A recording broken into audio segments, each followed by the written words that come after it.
day the last time we were on the island. There may have been some history. There may have been goal 895, but here as we return to UBS Arena tonight, Tarik, maybe not quite as much. Welcome to this edition of the Rink Report, brought to you by PenFed Credit Union. Great rates for everyone, and it's the final two games of the regular season. And here we are on the road, Tarik, and the Capitals trying to get their game right after losing 7 of 10 here, and they're hoping maybe inside the Metropolitan Division on the road is able to take care of that.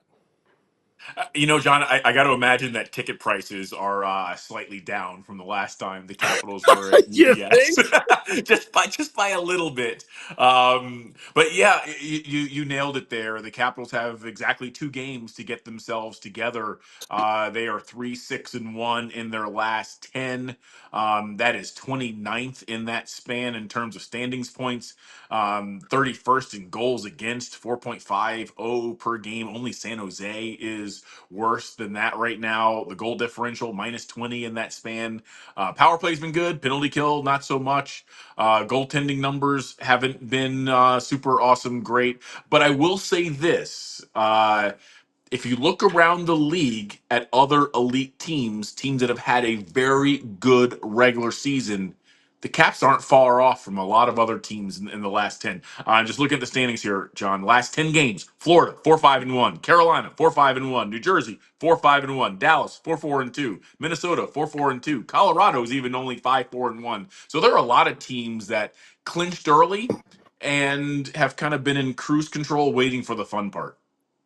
Well, everybody's ready for the playoffs. I mean, that's what I'm hearing Yes. there, that you've got teams that know that it's just around the corner and trying to get there. So here's the latest from what is going on here this morning. Clay Stevenson, recalled from AHL Hershey. He's going to be the backup tonight. Charlie Lindgren is going to get the nod. Now, we noticed again, you're coming off of an off day here where we thought we'd see everybody. We didn't. There was no John Carlson out there this morning. And in trying to figure out, there's Clay Stevenson, so as he will get a chance to at least get dressed tonight and he'll be sitting on the bench.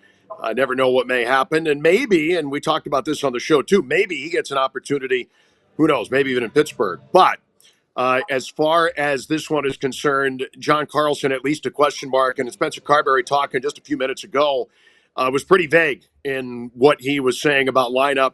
Said they're going through some things, and we'll see what happens, I guess. That sounds very Peter Laviolette like. We're working Doesn't through it, some things though? in the room. Well, John, it's that Yes. time of year. It's that time of year. Like we are going to get yeah, he has a body injury. Well, is it upper or lower? It's a body injury. Like we're just at that time of year where information flow from the team to us in the media is going to slow to a trickle. And like you said, the playoffs are right around the corner. Teams are starting to dial in, and getting back to the goalie situation, as much as I would love to see Clay Stevenson finally get his first NHL start, I feel like Charlie also wants to get his game dialed in here. He's been okay. He's been pretty good at times, but you have to go back a while to find a game where he had a 900 or better save percentage. So he's going to want to get himself ready, because it doesn't sound like to me, and probably to you, John, that Logan Thompson is in the mix for game one. I know he was out there a little bit today from what I hear, but goalies take a while to kind of get ramped back up. I don't know if you can turn to him 5-6 days from now for the start of the playoffs. It sounds like it's going to be Chucky's net, and he's probably going to want to put some better stuff on tape and really get dialed in and honed in for the first game. Yeah, I think that's right. I mean, Tark, as we sit here, it's Tuesday, and the playoffs, we could start as soon as Sunday, could be Yeah. Monday. It's not going to be in the middle of next week. So you are less than a week away. Now, it's good that he's here. I think it's a great sign that he's here. He's obviously moving forward. He was on the ice this morning. These are good things. But when you are looking at, there's one more game. Friday's going to be a total off day, so there's not going to be any practice on Friday when the season comes to an end. You're going to get into the weekend, and then you may be going as soon as Sunday, Monday, somewhere in that vicinity. So if that's the case, I don't see any situation that's not going to have Charlie Lindgren starting game one. Doesn't mean we won't see Logan at some point. You hope that Charlie just takes the ball and runs with it. He certainly, from what he did at the end of last season, where he ran out of gas because he had to start just about every game in the last quarter of the season, he is a lot more fresh this time around. But both these goalies, and see, it probably is worth mentioning, since Four Nations, both Thompson and Lindgren's goals against are above 3. And their save percentages are both sub 90%. So getting right, regardless of who it is, you would like to think that, I mean, if it's Charlie, he's healthy. For that reason alone, he's probably your guy come Sunday, Monday, whenever it is. Yeah, and I don't want to look too far ahead, but I mean, if Logan isn't ready for game one, the Caps are going to have to figure out what they're going to do for a backup, right? I mean, Hunter Shepard played the other night. Didn't get a whole lot of help, but his numbers weren't awesome. Clay's never played an NHL game. I mean, and we saw just a few nights ago when Chucky got run over, and for a second we're looking down, going, please be okay. Please be okay. I mean, they're one injury away from what do we do now? So yeah, there's a lot of stuff to sort through here over these next few days before game one. But goalie position is certainly something I'll have my eye on. Yeah, I mean, thinking back to the game on Saturday, the Hunter, the first goal, second goal, didn't have. I think those are goals that he would want to have back. I think, and written in some places about, planning to put it more on Hunter Shepard. I think it was a team failure in that game. I For think, sure. Dylan Strome was saying as much about that this morning in the room and others where it's still being discussed.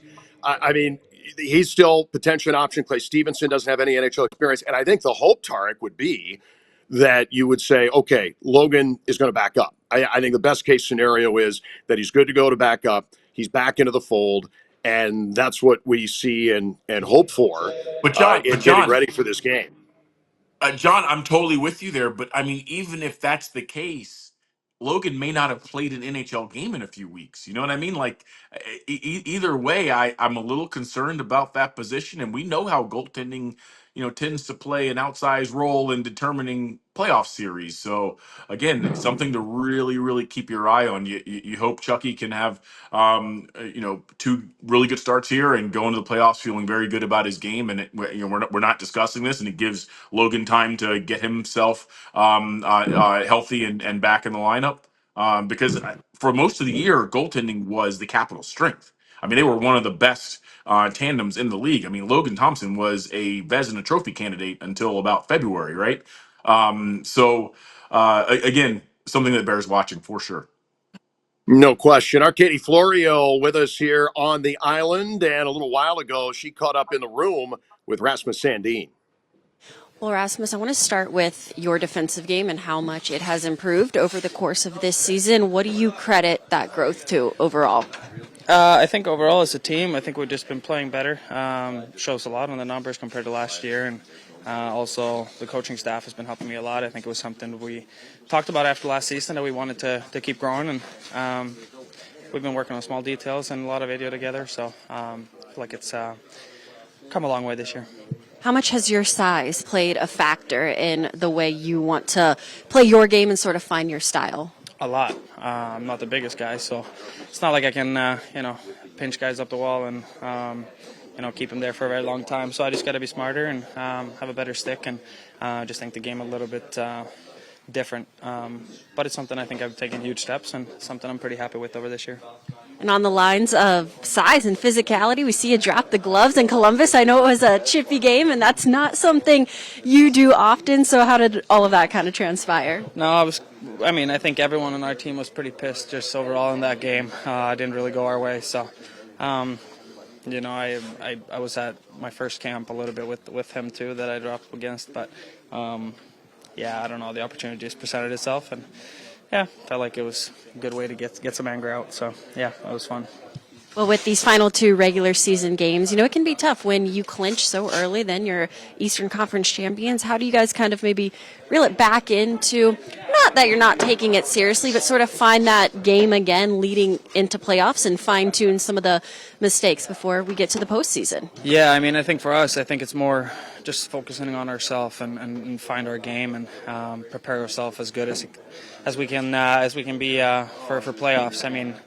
Yes, they don't mean a lot, but at the same time, it's big games for us in the way that we have some things to build on and be on top for when playoffs come. So, it's a good time to work on these things that we want to work on.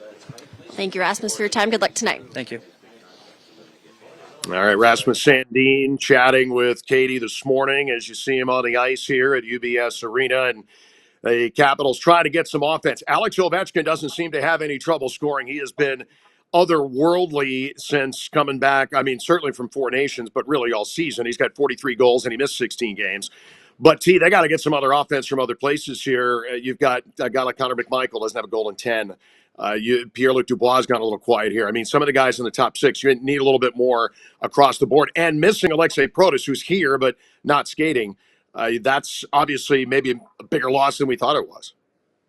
Yeah, the offense is way down here over the last 10, 15 games. If you just look at the last 10-game segment, like you said, Alex has been incredibly hot. I mean, not only was he chasing down hockey immortality, he's got 8 goals in his last 9 games. Remember, he sat out 1 game for rest. Dylan Strome, I believe, has 3 goals, and no one after that has more than 2. Then there's some goose eggs, or a lot of goose eggs, too many goose eggs for a team that, for the most part, this year was one of the highest, if not the highest, scoring team in the league. And I do wonder, John, if a little bit of that is just that human nature aspect coming into this, right? They've been playing teams that are desperate to get into the playoffs. I mean, Columbus, every single game they play at the moment is an elimination game. The Caps really didn't have a whole lot to prove, right? That they've already wrapped up the conference, the division.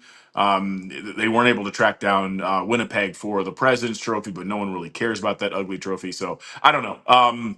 I do want to see some of these second, third, and even fourth liners get on the board here these next 2 games, just to kind of get their confidence going in, just so Yeah. they feel that oh, I scored and that was a good shot. That they need that confidence. This is a game of confidence. It matters so much, and right now there are too many guys that just haven't gotten any production. So a lot to sort out here over these next 2 games.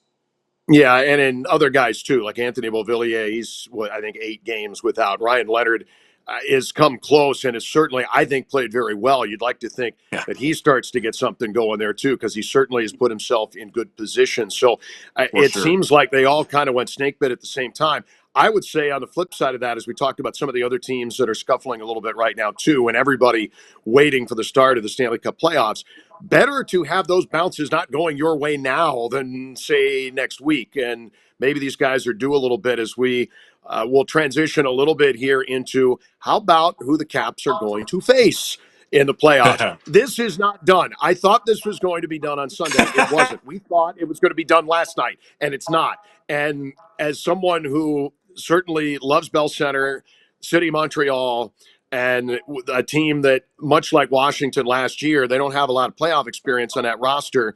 Look, there's no easy games in the Stanley Cup playoffs, but you're looking at a team that doesn't have a lot of experience and weren't supposed to be here, kind of like Washington just a year ago. I would think that Columbus, given what just happened over the weekend, maybe that's not going to match up as we would have liked. And now Columbus, they've got Philly tonight in Philly. They're home against the Islanders on Thursday. They need 2 wins. They have to be in regulation. If the game even goes to overtime tonight, it's time to get the French English dictionary. We're going. But if anything, if this gets any closer, T, I feel like this is starting to be trouble. If Columbus wins tonight and they do it in regulation, this is suddenly almost even money. I'm cheering for me, John. The difference Me between too. Montreal and Columbus for in the springtime. Ooh. Yeah, in all seriousness, though, I mean, the way last night's game ended for Montreal versus Chicago, what was going on? I was doing other things, but it was on behind me. Like, I, I'm not sure I've ever seen an officiating blunder like that before. The 2 referees were looking right at the goal and didn't see where Mm-hmm. the puck went. And now all of a sudden, Columbus is still alive because of some craziness that happened there. I mean, I don't know if it would have changed the outcome of the game. But that said, the fact that Columbus is still kicking, and for all the reasons you enumerated there, Montreal is a young team. uh Young teams are prone to freaking out when things start going their way. They had won 6 in a row there, and I was like, okay, well, it's gonna be Montreal. I mean, it might be a scary Montreal team because they've won 6 in a row, but now they've lost 3 in a row. So now it's like, okay, I don't know. We'll Is see the how it goes. moment. But And this is where I think if you're the Caps, as long as Montreal gets in, I think you feel good about this because are the Canadians as good as they've been? And Martin St. Louis has done an unbelievable job in getting this team into this position. But they're young, they're inexperienced. Now they've lost 3 in a row. Is this moment starting to get too big to them? Remember, they're in Montreal. They're hearing it every single day. Oh, is it what's happening here? They're collapsing. I don't know if they are or not. I hope they're not. I think it would be a favorable matchup. And I think as long as they get a point, but to me, that's a team that is shrinking a little bit under the bright spotlight here. They put themselves in the position. They're almost the dog that caught the car right now. So maybe, as long as if Columbus ends up in overtime tonight and Montreal we know is in, I don't hate this matchup at all if I'm Washington. yeah, I agree. I mean, if I'm the Caps, I want Montreal. I mean, look, any team that gets into the playoffs can beat you. There are some very good young players on Montreal. Suzuki, Caulfield. I mean, Demidov. Yeah, last night had an insane goal and a nice assist. Slavkovsky can run you over and score a goal on you, right? Laine's been pretty good. Montembeault, he doesn't really scare me as a goalie, but I mean, we'll see how it plays out. I will say this: the one thing that if I'm the Caps, if I'm a top seed, what I want to avoid, and we have seen this in the past, is you want to avoid that team that had to scrap and claw to get into the playoffs, but still has enough gas left. Because remember, the Caps last year had to scratch and claw and then got to the playoffs, and there was nothing left there. I feel like Columbus might have something left there and a lot to prove given how crazy their season has been. So, I mean, if I'm picking, I like to see the Caps play Montreal, not just because of Montreal in the springtime, but I just feel like that's probably their best chance of advancing. But we'll see, and hopefully we find out tonight because I need to start booking some flights, John. You're blowing a 2-goal lead at home to Chicago. You got to be feeling the pressure a little bit. So we'll see what happens here the rest of the way. Big night tonight as Columbus is in Philadelphia. We'll keep an eye on that. Last thoughts here about what's going on at UBS Arena tonight for the Capitals, just trying to get their game right. And just last thoughts on what we're looking at is expecting Sorokin v. Lindgren and hoping that the Capitals can put on a little bit of a better offensive show tonight. Yeah, look, John, I do buy what was coming out of the Caps locker room the other day after the second loss to Columbus, that the effort level was better, the compete level was better than it was in the 7-0 loss. They still lost 4-1, but they felt like they were in the game for the most part. But the problem was execution. There were 2 to 3 loud, costly turnovers that ended up in the back of their net. So I like to see them build on that effort.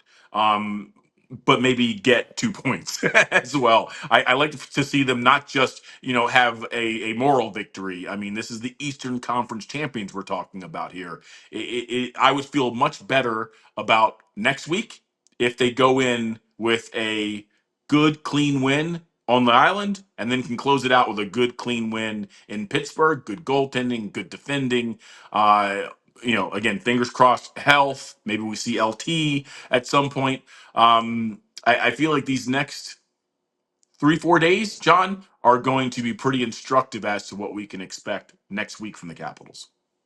Yeah, I would expect that to be true as well. TV side tonight, I'll be over with Craig Laughlin again tonight as Joe B getting ready for the postseason. Feel better, Joe.